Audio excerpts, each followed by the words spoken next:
Hi everyone, happy Wednesday. Today we're going to dive into clean beauty and how do you really know if a brand is clean.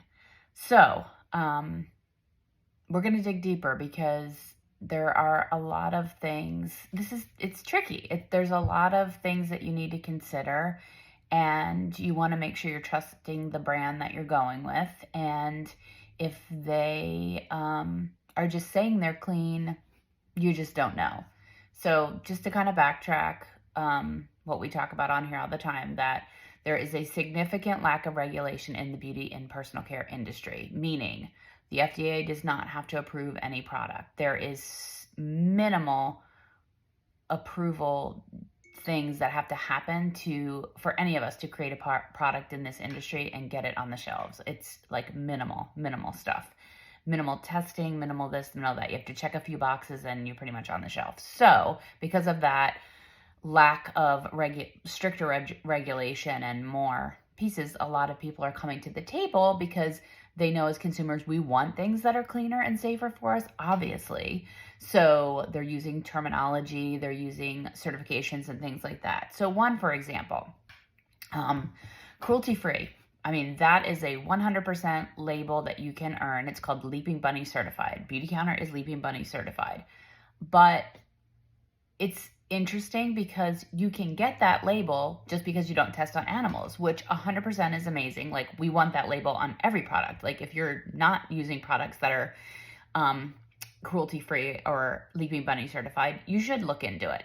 However, just because they have that label doesn't mean the ingredients in them that is actually safe. So the irony in that is that they could be not testing on animals, like in the traditional sense, but they are, because they're testing on us when we're using products that have questionable ingredients in it. So just because it has the Leaping Bunny certification, 100% you want that label, but you want to go deeper than just that label. That label alone is not enough. You want to go deeper. 100% ingredient transparency is huge. And I mean, at the end of the day, you really don't know if they're disclosing everything or not because the law allows that. If you see fragrance on the label, that's a big red flag because that's a loophole. Fragrance can hide hundreds of ingredients behind that label alone. So you don't know what they're putting in the fragrance and what they're using. That's a big one. The big one for me lately has been, are they testing for heavy metals, contaminants, PFAS, and all that kind of stuff? Like, see if they're doing some kind of testing to make sure that those ingredients and contaminants really are just not getting in your products.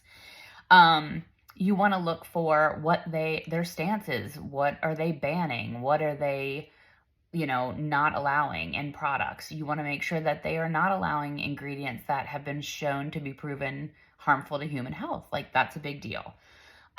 Look at their supply chain. Do they talk about that at all? Most brands I find out there do not. Like, where are they getting these ingredients? How are they sourcing them? Where are they coming from? There's a lot of child labor involved in that and all kinds of just sketchy stuff.